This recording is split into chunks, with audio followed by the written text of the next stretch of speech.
It's really interesting, isn't it, that we've got a great panel this afternoon, and the sessions this afternoon, we've been focused on technology, we've been focused on diversity, and the probably tens of thousands, mainly men at MIPIM, all their businesses will rest on the people they hire, the people they nurture and train in their organisations.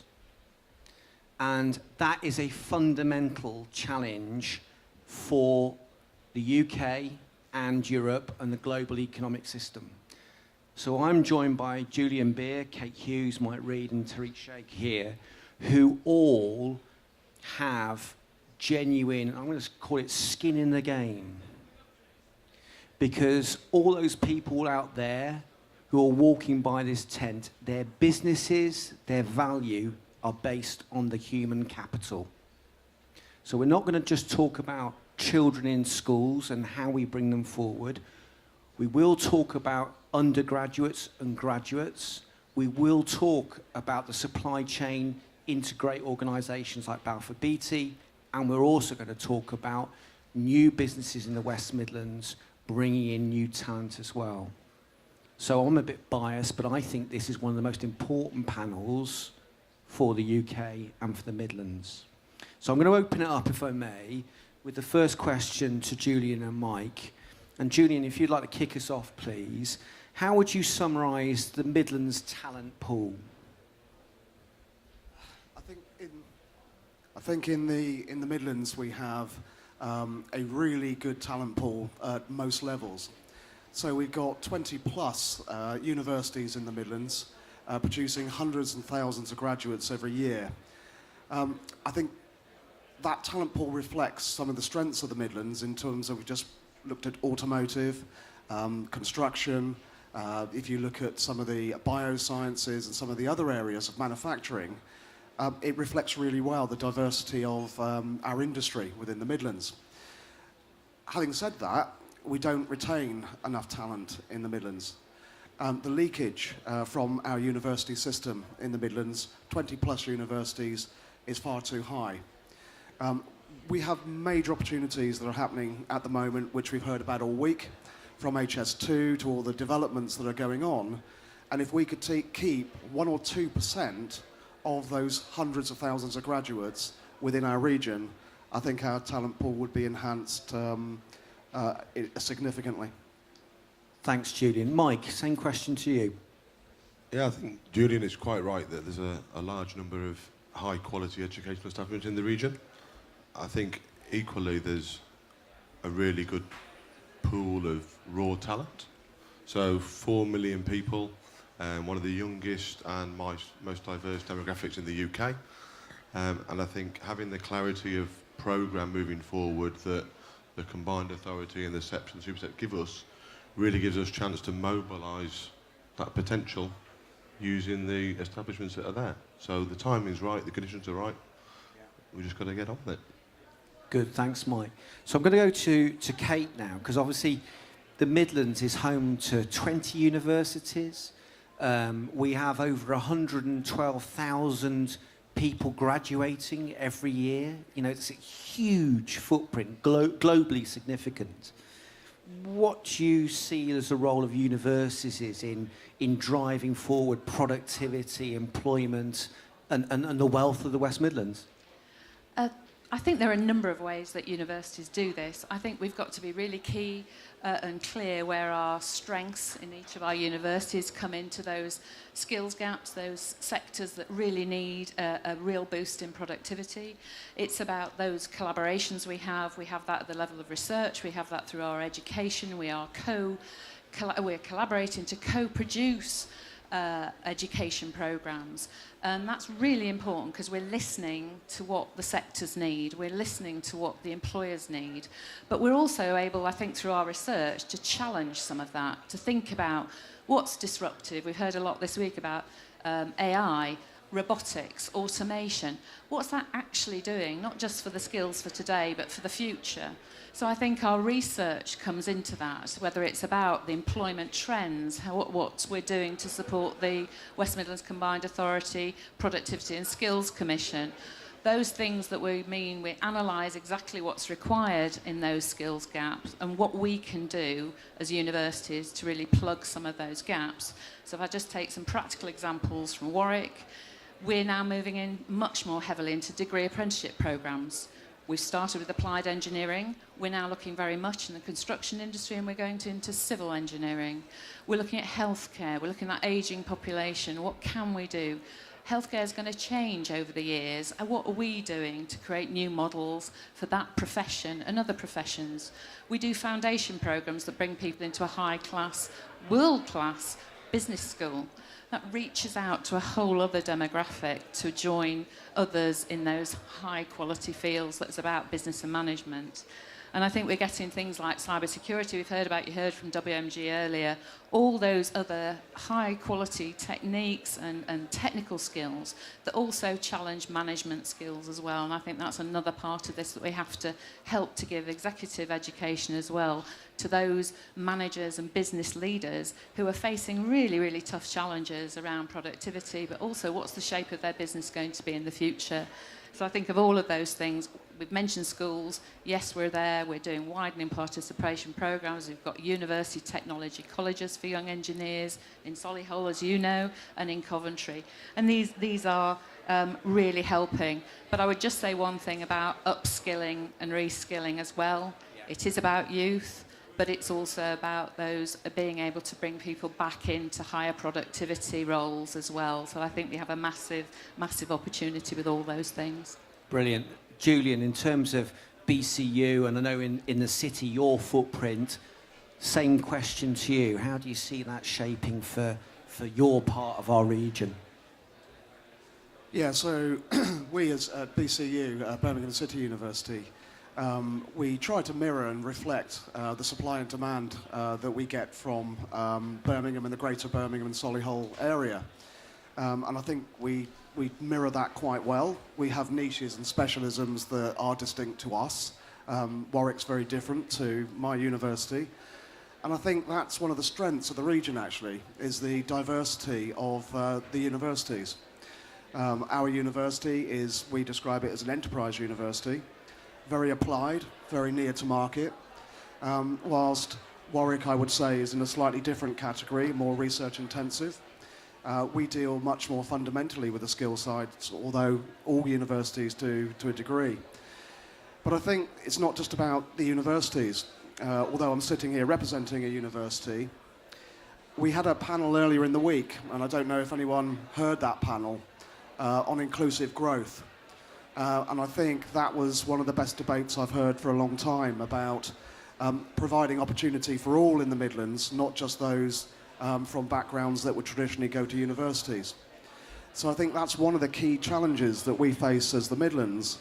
And I think, if anything, any of the lasting legacy from MIPIM this year is how do we go back to our region of the Midlands and actually tackle inclusive growth in a very concise and consistent way, which will provide for our workforce needs now, the here and now, but also post-Brexit, because we will face different challenges post-Brexit, whether we like that or not. And we need to make sure that we fill those gaps with people from every single background of a very diverse region. And I think that's a really important point to bring forward, that the inclusive growth is as important as the economic growth. You know, so obviously from a local government perspective, working with public sector providers, you know, we can see where the pounds are going on basically fixing the system. Wouldn't it be great if we could put those pounds into the businesses listening to this conversation rather than that retrograde step of pulling people up from where they are, whether it's in the criminal justice system, whether it's long-term worklessness. And, you know, that is worth billions to the West Midlands and the UK economy. And I think it's one of the biggest challenges we've got going forward. And in terms of inclusion, we were talking about gender earlier, and making sure we get a better gender balance in the workforce is part of that inclusivity. Thank you, Julian. So, Tariq, you've located as a CEO of Solihull. I'm slightly disappointed you went to Birmingham and not my borough. Never mind, we'll let you off. Why did your company decide to move into the region, and what's it been like for you, and in terms of that talent pool and developing your business as a global architecture company? Well, we've been in Birmingham for just over 2 years now, and it was definitely a deliberate decision for us to move to this region. It bucks the trend, actually, of how Gainsborough generally expand into places. Normally, a client will ask us to help them out on a project in a new city, and we'll set a project team up there, and we'll build the business on the back of that. In this case, we made a conscious decision because we felt if you're going to do good work in this region, you need to be present here. So that's why we decided to set up in this region.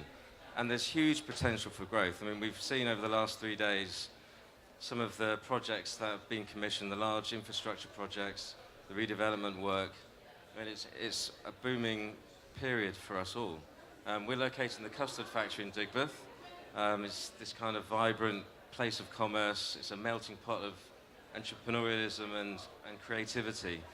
And it and the Digbeth, where it's situated, they're both also realising their own potential. And they will provide for us a good platform to deliver world-class design in this region. We have a strong strategy for growth over the next 5 to 10 years, hopefully strengthening our commitments to the region. And we hope to also shape how that region develops by working on some of the great design works that are being commissioned now and implementing them. Thank you, Terry. I'm going to move on to Mike, because all the way through this week we've heard about significant investment in infrastructure. So the Mayor, with Councillor Ian Ward from Birmingham and Councillor Bob Slade from Solihull, stood on this stage a couple of days ago and announced £350 million of a housing deal for the West Midlands. We've heard about HS2. We've got colleagues in the room today from Coventry and with Friarsgate and the investment there, brilliant work coming forward, and also in the city of Wolverhampton around their centre. So, you know, from your, because I know you do some much wider work for the region in terms of skills, you're heavily involved in the productivity and skills work we're doing together. But what's your view about how we channel all that, not just potential, that's now here to be spent, but how do we link that to the skills agenda, getting the right folk in to meet that challenge? Because it's here now. Yeah, thanks, Nick. I think I'd echo a lot of Julian and Kate's comments, really, so I won't apologise for repeating some of the good points made. I think the skills are essential for delivery because we've got ambitious plans and we need the skills there to be able to do that. But it's also essential that we deliver that local inclusive growth. So we need to maximise how many of those skills are provided and drawn from the local population. And I think really important is accommodating new entrants, but also upskilling the existing workforce and bringing in mature entrants into the market. So I think we've got to have a broad offering about how we do that. In terms of how we do it, I think we've got to be a bit cross-sector on this. So we quite rightly look at things from a sector point of view. But the advanced manufacturing sector we've got has got a lot of lean experience, a lot of digital experience. And the more we go to a modular route of construction, we can cross-fertilise some of those skills between sectors and draw on those regional strengths to help us have a lean and modern construction industry. And I think the combined authority have already taken a lead role in drawing together both public and private sector partners to have a collaborative approach, but also a strategic approach, so that rather than working as individuals diligently, we can actually have a collective effort that delivers much more return on that input. Thank you, Mike. So, Kate, earlier you touched upon the power of research that our universities, yours and across the region, and that global reach you've got through research. So my question to you is, how can our universities use that research power to encourage and facilitate enterprise and entrepreneurial culture across the region? Well, again, I think we've got very active programmes, a university like mine at Warwick, of actually looking academically at innovation and entrepreneurship and what really fuels enterprise. The Enterprise Research Centre is actually a collaboration across the region between Birmingham ourselves and Aston University. It's advising government on various aspects of enterprise culture and development. We've smart, I think, all universities about you working with local partners and with what has been European structural funds to help to fuel programs like the business support programs that take SMEs, high growth potential, and really fuel them and move that into a completely different stratosphere. And those kind of programs are really important. And the future of things like UK shared prosperity funding is going to be really important to continue to enable us to do that. But we all have really vibrant cultures. Our students are amazing in terms of the creativity, the enterprise that they have. We both teach, but we actually actively just support, we mentor, we use some of our alumni to help bring out that creativity. It's actually partly driven by our student societies, not necessarily something formally and structural within the university. We have access to a fantastic business angels network in the Minerva Angels. We use our science park facilities to incubate ideas, both from our staff, from our students. One of the smart ones we've got at the moment is a chemist who worked with a glue manufacturer, Bostik, but created the ibuprofen patch. So that is about drug delivery, you know, in a really consistent manner. There's just massive amounts of and interdisciplinary activity that really fosters and fuels enterprise. And just as a point, as we're here at MIPIM, every new building, and we've got a £400 million over 4 years programme of growth on our own campus, we're trying to look at every single building being innovative, being a culture and a space for creativity, whether it's the National Battery Manufacturing Facility, whether it's that monster of a building that is NAIC, the Automotive Innovation Centre, but actually it's things like our new art centre. How do creative industries come into that space and really help to generate all those other places and spaces, whether it's sport, and thinking ahead to things like Commonwealth Games, etc., or culture with City of Culture. How can we use this moment in time, use our spaces, use our expertise, and really fuel that kind of enterprise and entrepreneurial activity? Brilliant, Kate, and I'm looking forward to the invention of a gin and tonic patch. So that's me there. So Terry, I'm going to come to you to sort of round off the session, really, in terms of, you know, and again, Kate and the colleagues have talked about some of that design and the importance of design, capital culture coming forward. You know, that's going to be our next session from this platform this afternoon. How important is design and infrastructure in attracting the creative talent that you work with and develop? Yeah, there's no doubt that great talent is attracted by great design. We're very fortunate. We've got some local guys working with us, very talented architects and designers who came to us because of the strength of our portfolio of good design work and the opportunities to work on those types of projects. We want to continue working with local businesses and universities to develop that local talent and to try and attract people back to the Midlands who have left to other major UK cities, including the capital. In terms of architectural training, recently 2 new schools have opened up in Coventry and Loughborough, which supports the other schools of architecture we have in Wolverhampton, Birmingham, Nottingham, Northampton, Derby, Lincoln. I think I've got all of them. So with all that massive supply of talent into this region, and with what we've talked about over the last 3 days with these amazing projects that are being commissioned right now, there's no reason why, if you're from here, you can work here and you could do great work here. Thank you, Terry. So to draw this together, I'm just going to put out an interesting, hopefully interesting challenge. So in the West Midlands, the care industry, caring for elderly people, is worth £4 billion a year. So we talk about the brilliant industries that we've got and the automotive and all of the huge, big businesses that we have the pleasure and work with. But care, £4 billion a year. And for us as employers, how much of our productivity goes on our employees being carers? And it's just another way of looking at that skills dilemma and making it relevant to us in this room. Because I know in my business, that's a huge proportion, an issue for my workforce. And it will be, again, out on that very damp pathway outside.